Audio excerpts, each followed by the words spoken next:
Hindi tayo magkakaroon ng kapayapaan at katahimikan at maaari pa tayo makagawa ng mali. So, kung magalit sa tanga, ang nagagalit sa tanga, nakakapagpababa ng pagkatao imbes nakakapagpataas. Kung sa palagay mo, mas marunong ka, mas magaling, mas edukado, tapos nagagalit ka sa kanya dahil ang baba ng mentality niya, hindi ganon ang nagpo-project. Kasi kung nagagalit ka sa kanya, pumapantay ka, pumapatas, o kaya ay bumababa pa kaysa sa kanya. Kasi hindi niya abot ang isip mo. Kung ang tali-talihan mo pala, edi dapat ikaw ang umabot doon sa hindi makaabot sa'yo. Kung ang taas-taas mo, madaling bumaba, pero kung mababa ka, paano mo aakyatin yung mataas na hindi mo nga abot? So, kung napakatalino mo kapatid, ikaw ang umunawa at mag-adjust, yan ay tinatawag na charity. Ang charity ay hindi lang pagbibigay ng mga karne norte at mga kung ano-ano mga delata sa mga nagugutom. Yan din ay pag-unawa, pag-abot, o pagpapasensya sa mas mababa ang level of intelligence. Ang dami-daming ganyan sa buhay, so lagi ka nalang magagalit. O baka naman ikaw lagi napapagalitan, so alam mo na. So, importanteng sinusuri ang sarili. At huwag kayong magalit sa raw language of Scripture. Kumisan yung sanay sa mga formalized versions ng Bible. Nasa shock pag nakakarinig ng parang gutter and street language. Most of Scripture was written in street language. But when they were translated into many English translations and Western translations, the languages used in the Bible were formalized, beautified, so that they would be edifying for public reading and public hearing. Pero yung mga actual text ng Bible talaga, very, very gut language. Very, very to the level of the people who are in the streets. So, huwag na sa shock sa mga ganyan. So, sa mga ganitong people who lack the necessary enlightenment, ganyan ang tawag ng mga formalized version siyempre. Huwag magalit at pumatol. Proverbs 23 verse 9, ingatan mo ang iyong dila sa harap ng mga mangmang. Hindi nila mauunawaan kahit gaano kaganda ang sabihin mo. Sayang. Lalo pag nagalit ka, lalong sayang ang energy. At si Jesus mismo, sabi niya sa Matthew 7:6, huwag ninyong ibigay sa mga aso ang banal na bagay. Baka pagkatapos ay kayo pa ang balingan at sakmalin nila. Huwag ninyong ihagi sa baboy ang inyong mga perlas, sapagkat yuyurakan lamang nila ang mga yon. So anong tinutukoy din ni Jesus dito? Noble, sublime, high ideas. Especially ideas about God and about godliness, hindi kayang maintindihan ng mga mangmang. So sabi niya, huwag kayong maghanap ng away. Huwag niyong pilit na ibigay ang mga bagay na ito sa mga aso at mga baboy. Of course, those animals, according to ancient values of Israel, were considered unclean. Now, we have a different attitude about, for instance, dogs.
Pero nung araw, pag sabing dogs, ibig sabihin, incapable of anything sublime or noble. Hindi nila abot or appreciated ang sagrado at mahalaga, ang mataas, ang matalino. So, iwasan o pagtiyagaan mo ang mga tanga. 2 Timothy 2:23, iwasan mo ang mga hangal. Iba lang ang gamit ng Tagalog, yun din yun eh. At walang kabuluhang pakikipagtalo sapagkat alam mo namang mauuwi lamang yan sa pag-aaway. Lalo ngayon sa internet, ang dali-dali makipag-away. Given the benefit of physical distance and sometimes facelessness, people could really bring out the worst in them at nakikipag-away-away. Pero huwag payagang saktan ka o patayin ka ng hangal. Mayroong mga tao makikipag-away sila halimbawa sa sukli na halagang piso o 50 centimos because of principle. Pero sinaksak naman siya o patay na siya because of principle. Makikipag-away ka sa mga taong don't have anything much to lose. Makikipagtalo ka sa mga tao na walang gaanong pangunawa, wala nang kinakatakutan dahil wala namang mawawala sa kanila, dahil walang-wala sila, di lugi ka. So pinipili ang pakikipagbigyan ng oras, panahon, lalo pagtatalo. Proverbs 14:7, iwasan mong makisama sa mga taong mangmang. If the Bible sounds snobbish, well, I won't apologize for the Bible. Yun talaga ang turo. Iwasan mo. Kung hindi kayo pareho ng pag-iisip at sa tingin mo yung tali-talino mo, away lang ang uuwian, iwasan mo na lang. Kasi alam naman, mabago mo siya dahil sa 3 paragraphs na sinabi mo ngayon, baka mapasama ka pa at pati siya. Proverbs 14:29, ang hinahon ay nagpapakilala ng kaunawaan. Ang nakakaunawa, ang marunong, ang wise, mahinahon. Baligtarin mo yon, ang galit, nagpapakita ng kamangmangan. So kahit ang dami-dami mong degrees, pinag-aralan, ang taas-taas, pero ang dali mong magalit, mangmang ka. According to Proverbs 14:29. Bakit ka mangmang? Ang dami mo lang information na alam, pero hindi mo alam i-apply. Ginagamit mo sa pagkakataong mapapaaway ka, mapapasama ka, ito mangmang ka rin. Even though you are well-informed, you are not wise. So the wise will hold their tongue, the wise will hold their temper, so that they will not get into trouble. Mas matalino, mas hindi magagalitin. Yung iba kasi pag matalino, pag edukado, pag marami ng alam, akala nila entitled na silang laging magalit kasi sila yung marunong Therefore, they have the entitlement. No, baligtad. Mas matalino, mas hindi magagalitin. So, sobra ka na pag naggalit mo pa talaga ang tunay na matalino. Yung tunay na mabait, tunay na mabuti, tunay na matalino, nagalit mo pa rin, sobra ka nang nakakagalit nun. Dapat ka na rin mag-isip-isip. So, huwag magalit. Iwasang magalit. Huwag magalit sa may ibang talino. Hindi lang naman ikaw yung matalino at hindi ko mukha-mukha mo ay mangmang na. Matalino rin, pero may ibang uri ng katalinuhan. Merong iba, kakaiba ang pag-iisip. Iba, kakaiba ang paniniwala o paninindigan, hindi ibig sabihin mangmang na yon. Iba lang sa'yo. Acts 17:18 and 21. Nakipagtalo kay Pablo ang ilang mga pilosopong Greeks na mga Epicurean at Stoic, mga mahilig mag-usap, magtalo-talo, magdebate-debate ang mga ito mo. Ano ba ang sinasabi sa atin ng nagmamarunong na yan, na si Paul? Sabi ng ilan. Sabi naman ng iba, nangangaral yata tungkol sa ibang mga Diyos. Sapagkat walang ginagawa ang mga taga-Atenas at mga dayuhang naninirahan doon, kundi ang mag-usap-usap at makinig tungkol sa mga bagong turo. Sa Athens, mayroong isang lugar na pinagtitipon-tipunan ng mga taong ang laging gusto, anong bagong balita, anong bagong ideya, may bago bang philosophy, may bago bang ganito at ganyan. Pinag-uusap-usapan nila, they toss the ball around, they discuss, and sometimes they argue. At sila ngayon ay nag-uusap-usap tungkol sa itinuturo ni Paul. Napaka-importante niyan. Na kung may ibang turo, huwag ka magalit agad. May ibang paniniwala, huwag ka magalit agad. Kaya wala sa lugar yung mga taong mga relihiyoso, tapos nag-aaway-aaway sila. Ang kanilang sinasabi, pinipilit nilang hanapin ng Diyos ang katotohanan, pero on the ground, nagbabakbakan sila. It disqualifies you from finding God. Kasi yung pamamaraan na naninira, nagsisiraan, nag-aaway-aaway, nagbabangayan, malayong-malayo niyan na makita ang Diyos. Na makilala ang kapayapaan, katahimikan, pag-ibig ng Diyos. Tulad din ng iba-ibang political beliefs and philosophies, iba-iba ang political party at mga ibinoto, grabeng magbangayan, lalo sa internet. Mga kapatid, sino man ang ibinoto nyo, matagal nang natapos ang eleksyon. Yung nanalo, siya na yung leader nating lahat, kahit binoto mo siya o hindi. Ganun sa democracy. Maghabol ka na lang uli sa susunod na eleksyon.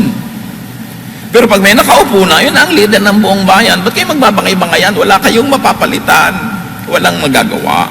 Sa democracy, pag panalo sa malinis na botohan at malinis na bilangan, yun ang leader ng lahat. Huwag mag-away-away. See you next election. Dapat ganon. Para hindi tayo nagsasakitan, nagagalusan. Napakasakit na ang parehong pag-ibig sa iisang bayan ay umuwi sa mabangis sa paglalaban-laban ng mga mamamayan. Dahil lang hindi mo matolerate ang merong ibang ideya, lalo't kung sila yung nanalo o natalo, whatever. Ngayon, kung pwede, if warranted, if allowed, explain your truth the best way you can. If you have the space. That's why it is counterproductive for religious people to get into debates, because nobody goes to a religious debate to learn and understand the other person's position. People go to a debate to win it. And if people go there to win, they will never listen to you. They are busy thinking of what to say next while you are trying to explain your point. So we never go to religious debates. Kung merong makikinig, tatahimik sila habang nagsasalita ka, at pag-aaralan ang sinasabi mo with the willingness to change their mind just in case you're able to convince them, well, that's a good time to explain your point. Otherwise, keep quiet. Acts 17:22-23, tumayo si Pablo sa harap ng kapulungan ng Areopagus at nagsalita. Bakit siya nagsalita? Kasi may space. Sabi sa kanya, ipaliwanag mo nga yung pinagsasasabi mo tungkol sa Jesus na yan. May space eh. So nagpaliwanag siya. Sa inyong mga kamag-anak, yung ayaw makinig, nagagalit talaga, nagbabasag ng plato at yung bubuksan nyo ang Biblia, manahimik muna kayo. There's no space. It's not a good time to talk. Away ang uuwian. Bago ka magsalita, tingnan muna kung bukas ang tenga niya para makinig. And also, no matter how convinced you are that you are right, listen to their truth. Sometimes the truth is only one point, but many times the truth is not only one, but 2, 3, 4 points connected by a dash or a line. To think that the entire truth is only in your point, the point that you espouse, is to be limited in perspective. So nagpaliwanag ang Pablo. Acts 17:19-20, siya isinama nila at iniharap sa kapulungan ng Areopagus at tinanong, maaari bang malaman namin kung ano itong bagong aral na itinuturo mo? Bago sa aming pandinig ang sinasabi mo, kaya nais naming malaman ang kahulugan nito. Dapat, ganun ang pananaw natin pag may ibang ideya. Ano yan? Paki-explain, hindi yung galit ka agad, dudurugin mo agad, gusto mo agad manalo ka. Magagalit ka, magagalit sila, walang kakauwian ng usapan. Ganyan din kumisa na mag-asawang nagtatalo, ang magulang at anak. We fail to look at the whole point from the perspective of the other person. We insist on our own ways. Kaya ang sabi sa Corinthians, love does not insist on its own way. Nagpaparaya, nagpaparaan, at least you give the other person a chance to explain, and you give yourself a chance to understand the issue from the other people's points of view. Acts 17:32, nang marinig nila ang sinabi ni Pablo tungkol sa muling pagkabuhay, 2 reactions. Tinuya siya ng ilan. They sneered at him. Sinabi naman ng iba, nais naming mapakinggan ka muli tungkol dito.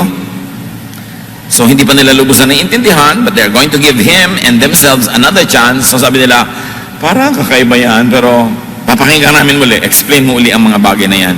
Meron naman, nagsara na ng isip nila, tinuyanan nila. They derided Paul. Ininsulto na nila kasi sa kanilang hindi nila naiintindihan ang bago could only be wrong. Ganun ba tayo mag-isip? Pag ganun tayo mag-isip, magiging magagalitin din tayo. Kumikitid ang pinagkukunan natin ng pangunawa. Proverbs 1:15, let the wise listen and add to their learning, and let the discerning get guidance. Pagka talagang ikaw ay handang matuto at lumawak ang isip, meron kang paglalagyan kahit ng mga bagay na di mo nauunawa agad. So huwag magalit sa hindi nauunawaan. Mga anak, huwag kayong magalit agad sa magulang dahil hindi nyo sila naunawaan. Ganon din naman yung mga magulang, hindi nyo naintindihan ang mga anak nyo, huwag magalit agad. Mag-asawa, magbiyanan, everybody. John 6:60-61. Nung nagturo si Jesus ng isang mabigat na turo na hindi madaling maintindihan, narinig ito ng kanyang mga alagad at marami sa kanila ang nagsabi, mabigat na pananalita ito. Sino ang makakatanggap nito? Sino daw edi yung tatahimik, makikinig at magninilay-nilay? Pero hindi naman ganoon ang kanilang ginawa. Kahit walang nagsasabi kay Jesus, alam niya na nagbubulong-bulungan ng kanyang mga alagad tungkol dito. Kaya sinabi niya, dahil ba rito sa sinabi ko na difficult teaching, tatalikuran na ninyo ako? Hindi pa ba sapat ang lahat ng ginawa ko para maniwala kayo?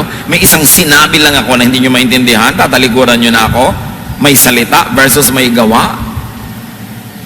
Wala pa ba kayong pwedeng ibang panghawakan para manatili kayong kasama ko? May nasabi lang ako na na-offend ang inyong intelligence kasi hindi nyo maintindihan? You will desert me? Ang hindi naiintindihan ay unawain. O tanggapin na lang as is. Lalo't kung ang pinagmumulan ang hindi mo maintindihan ay napatunayan na tama siya, na siya ay matapat, siya ay mapagmahal, maniwala ka na lang. Mga anak, hindi niyo naintindihan kung minsan ang point ng parents niyo, bakit kayo pinapauwi na maaga, bakit hindi kayo pinayagan sa swimming, bakit kayo ganito at ganoon, bakit ayaw ng nanay niyo sa inyong boyfriend. Minsan hindi niyo sila naintindihan. Pero alang-alang, sa lifelong proof nila na mahal kayo, inalagaan kayo, kayo ay pinakain, ipinagtanggol, doon yun na lang ang panghawakan nyo, doon kayo kumuha ng paniniwala para patuloy kayong maging matapat laban doon sa ideya na hindi nyo lang maintindihan. Because many parents, of course, have already proven beyond doubt how much they really are interested in the welfare of their children. So for everything else that they have proven through good deeds, through love, through practical family management, maniwala na kayo doon para sa mga hindi nyo maintindihan. Ngayon, ganun din kahit sa mga corporate setting, minsan hindi mo naintindihan yung policy ng kumpanya, pero ang tagal na niyan, very fruitful na kumpanya, so alam na niya yung ginagawa niya. Alang-alang doon, maniwala ka at huwag kang makipag-away. Alang-alang sa nagtuturo, kahit yung sinasabi, hindi mo malulon agad. Dahil sa turo ni Jesus, na mahirap maintindihan, na sinabi lang naman niya, I am the bread of life that falls from heaven, compared to the bread of Moses that falls only from the clouds. John 6:66-69, mula nooy marami sa kanya mga alagad ang tumalikod at hindi na sumama sa kanya. Tinanong ni Jesus ang 12, at kayo, gusto rin ba ninyong umalis? Nagalit din ba kayo dahil hindi nyo lang naintindihan ang sinasabi ko? Sumagot si Simon Pedro, Panginoon, kanino pa po kami pupunta? Nasa inyo ang mga salitang nagbibigay ng buhay na walang hanggan. Naniniwala kami at natitiyak namin na kayo nga ang banal na mula sa Diyos. Hindi man naiintindihan ang sentence nyo tungkol sa bread from heaven, pero naiintindihan namin ang napakarami nyo ng ginawa at marami nyo pang ibang sentences na naiintindihan naman namin. So alang-alang doon, we are staying. Hindi nila pinairal yung init ng ulo, yung bugso ng damdamin. Sayang daw ang dami nag-walk out kay Jesus dahil doon. Kuminsan, ang mga teacher hindi makapagbigay ng difficult lesson, hindi makapagbigay ng mas mataas na antas ng teaching, kasi yung tinuturuan magwa-walk out. Kasi yung tinuturuan hindi tatanggapin. Kahit na 1,000 taon nang nagtuturo yung teacher na yun, ang dami-dami na niyang naibigay na dugo, pawis, buhay sa tinuturuan, may kaprasong doktrina na hindi nagustuhan nung nakinig, layas agad. Nangyari yan kay Jesus. Pinapairal ang bugso ng damdamin. So coexist with those who think differently, coexist with those who are different. Iba-iba talaga ang tao. God is not a God of sameness, but God of variety.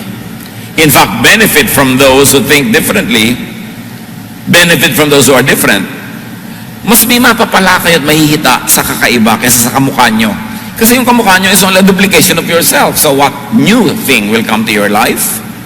Pero yung different thinking, different personality can enrich you. Matthew 10:14. At kung ayaw kayong tanggapin, sabi ni Jesus sa kanyang mga alagad, o pakinggan sa isang tahanan o bayan, umalis kayo roon at ipagpag ninyo ang alikabok sa inyong mga paa. Anong itinuturo ni Jesus? Ayaw nila, di wag. Umalis kayo, huwag niyong ipilit. Huwag kayong makipag-away, huwag kayong makipagtalo. Ayaw nila, di wag. Ipagpag niyo na lang yung alikabok. Ibig sabihin lang, leave them behind. Move on. Yung iba naman, ang interpretation nila sa ipagpag ng alikabok, isumpa nyo ang bayan na yan, umulan ng asupre, kainin sila ng lupa, putokan ng bulkan, magkaroon sila ng salot, dahil hindi sila nakinig. Kaya maraming mga nagsishare ng gospel, pag hindi pinakinggan, nagbibigay pa ng sumpa doon sa hindi nakinig, kasi daw ipagpag ang alikabok. Ano bang ibig sabihin ng ipagpag ang alikabok? Magpapasok ka ng bahay, ipapagpag mo yung alikabok, para huwag mo nang madala yung alikabok sa loob ng bahay. Wala namang sumpaan doon. Kaya lang sabi ni Jesus, pagdating ng panahon, mas masahol pa sa nangyari sa mga ibang mga bayan ang mangyayari sa kanila. Hindi dahil isusumpa nyo sila, kundi dahil hindi nila tinanggap yung katotohanan. Therefore, may natural and automatic result yun sa buhay nila. But you will not have to be an agent in bringing that about. Sabi lang niya, move on. So, ayaw nila, di wag. Ba't ka magagalit? Kaya marami kumisa ng mga Bible-bearing, Bible-believing, born-again Christians, lagi napapaaway. Kasi pag tinanggihan, nagagalit.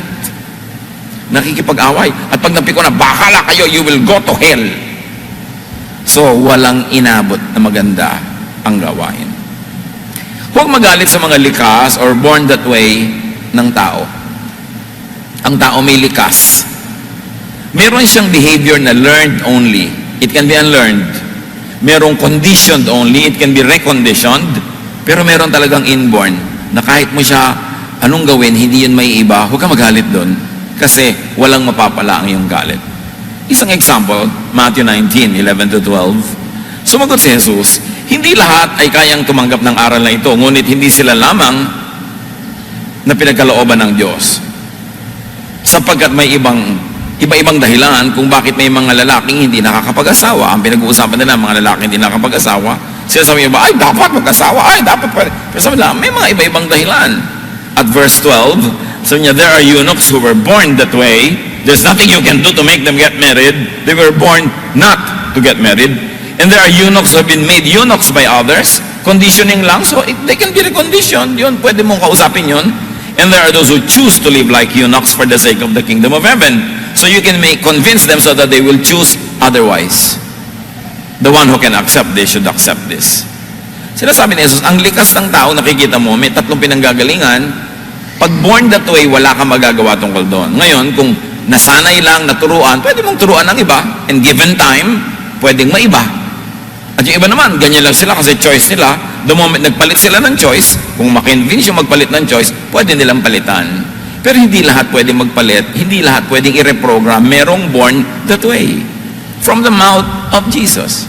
So mga magulang, magagalit kayo sa anak nyo because they were born that way. Mga kapatid, magagalit sa kapatid, sa kaibigan. Walang mararating ang ganong galit. Maghiwa-hiwalay lang, masisira ang mga relasyon. Huwag magalit. Huwag makipagtunggali sa inborn nature mo o ng kapwa. Mayroon naman tao sa sarili niya galit kasi na-convince siya na mali siya, dapat niyang baguhin ang sarili niya, hindi niya mabago-bago kahit anong gawin niya. So nagpapakamatay na lang. O nagagalit na lang sa mundo, umiiwas na lang, nag-iisa na lang. Dahil lang, hindi siya naturuan that there are eunuchs who were made eunuchs by others, then you can be unmade.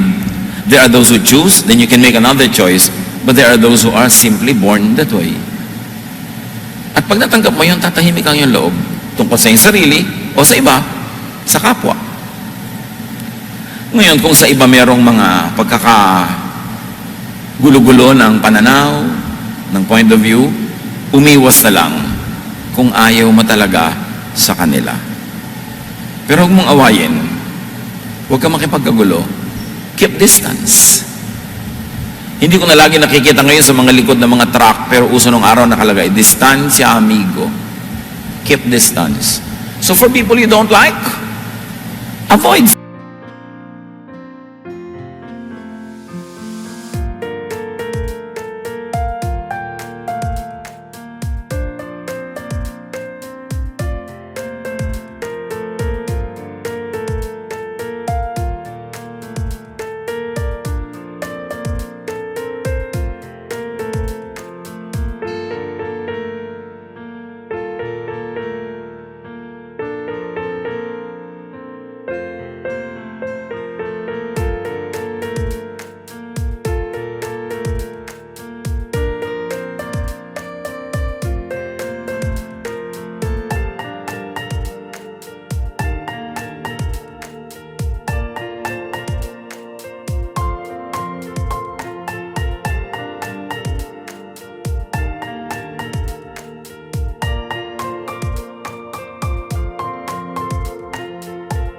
friction, stay away. Ang laki naman ng planeta. Pwede ka naman tumira sa Sahara Desert, for instance, para hindi kayo lagi magkita araw-araw. Matthew 7:1-2, huwag kayong humatol nang kayo'y di hatulan. Sapagkat hahatulan kayo ng Diyos ayon sa paghatol ninyo sa iba.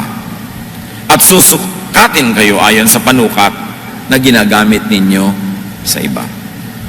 So the kinder you are to others, the kinder God will be to you. The more tolerant you are of others, the more tolerant God will be of you. Kaya huwag magalit. Maging sa kapwa, huwag magalit sa makasarili. Usually, nagagalit tayo sa mga selfish, nagagalit tayo sa mga inuuna ang sarili nila. 2 Timothy 3:2, sapagkat ang mga tao ay magiging maibigin sa sarili. Expect it. People will be lovers of self. So when you see it happening, you say, of course, the Bible said that. Of course, it's so natural. People will naturally be selfish. Survival will make people selfish. Magagalit ka lang pag ang in-expect mo, people will be selfless. Konti yun. People will be naturally selfish. The earlier you accept that reality, the longer in life you will have peace. Ganon talaga. Kung minsan sarili mo ang nanay yung selfish, maraming humihinga sa akin yan sa Facebook. Minsan sarili mong asawa, sarili mong anak, kapatid. People will be selfish. Pag may inilagay ka ng space sa puso mo na ganun talaga ang buhay, hindi ka na magagalit. Pagka nakita mo nangyayari, may paglalagyan ka na eh. Hindi na nakakalito. Haggai 1:9, sabi ng Diyos sa Israel, umaasa kayo nga ani ng masagana, ngunit kayo'y nabigo. At ang kakaunting ani na iniwi ninyo sa akin, ay akin pang isinambulat. Ginawa ko yan sa inyo sapagkat abalang-abala kayo sa pagpapaganda ng inyong mga bahay, samantalang ang templo na aking tahanan ay pinababayaan yung wasak. So sabi ng Diyos, ang selfish nyo, ang gaganda ng mga bahay nyo, ang ayos ng buhay nyo, tapos itong temple pinapabayaan nyo, kaya hindi ko kayo pinapaani ng marami. At kahit na yung konting inaani nyo, na aaksaya, nasasayang, nababaliwala rin. Bakit? Kasi sobra kayong selfish. You should learn from that. So God has a very, very clear grasp of human selfishness. Tayo, pag nakikita natin nangyayari sa iba, maging sa ating sarili, natural yan. Huwag ka na makipag-away dun sa iba. Umiwas ka na lang, mag-ingat ka na lang, para huwag ka malamangan kung ayaw mong palamang.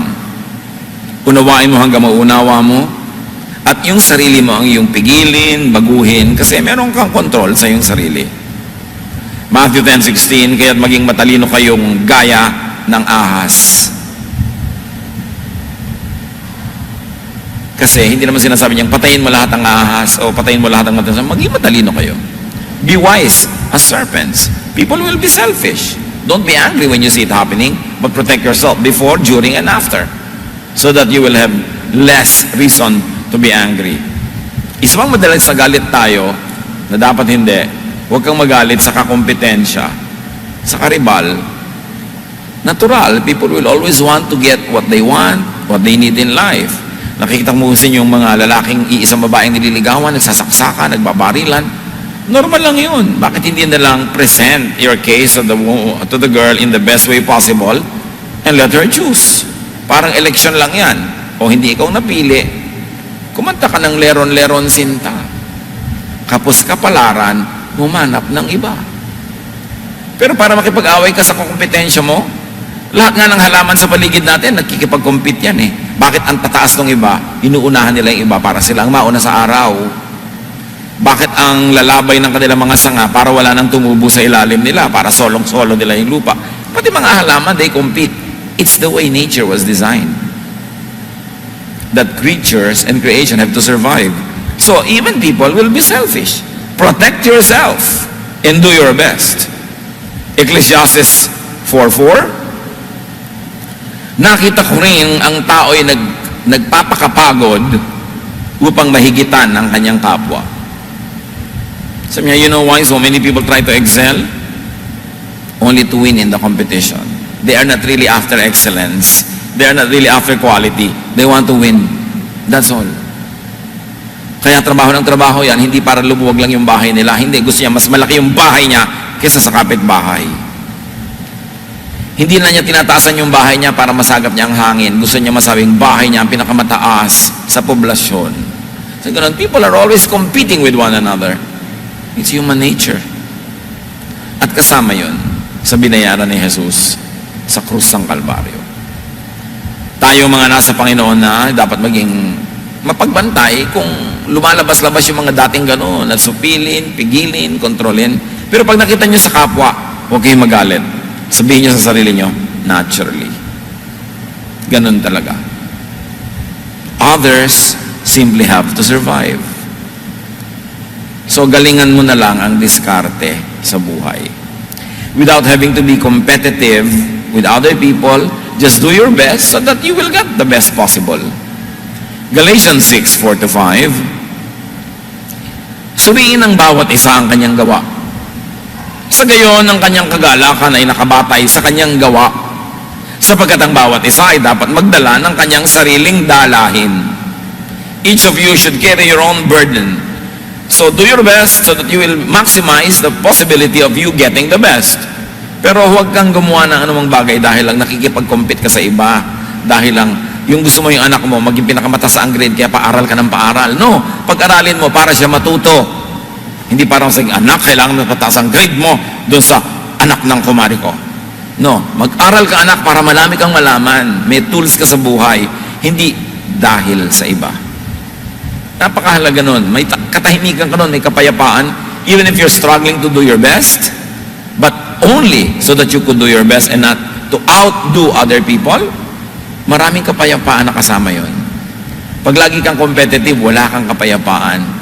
I know somebody back in grade school and high school, dalawa silang nagko-contest for first honors.